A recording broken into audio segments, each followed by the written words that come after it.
Brazil అనేటువంటి దేశానికి 1985 సంవత్సరం మార్చి నెలలో ఆ దేశానికి ప్రెసిడెంట్గా ఉండటానికి ఒక వ్యక్తి నియమించబడ్డాడు. అతని పేరు టాంక్రిడో నీవ్స్ అనేటువంటి వ్యక్తి.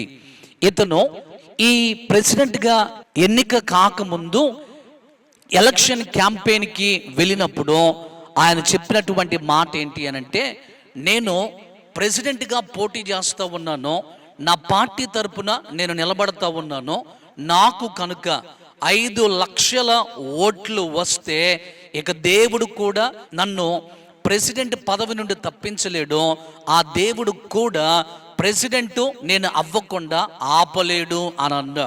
చూడండి ఎంత గర్వముగా మాట్లాడాడో.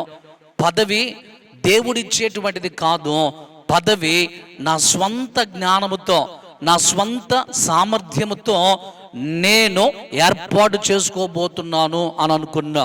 అయితే విచిత్రమైనటువంటి విషయం ఏంటంటే, ఈ టాంక్రిడో నీవ్స్ అనేటువంటి ఈ వ్యక్తి తాను బ్రతికినటువంటి ఆఖరి 38 రోజుల్లో 7 సర్జరీలు గుండా వెళ్లాల్సి వచ్చింది. డాక్టర్లు 7 రకాలైనటువంటి ఆపరేషన్లు చేశారు.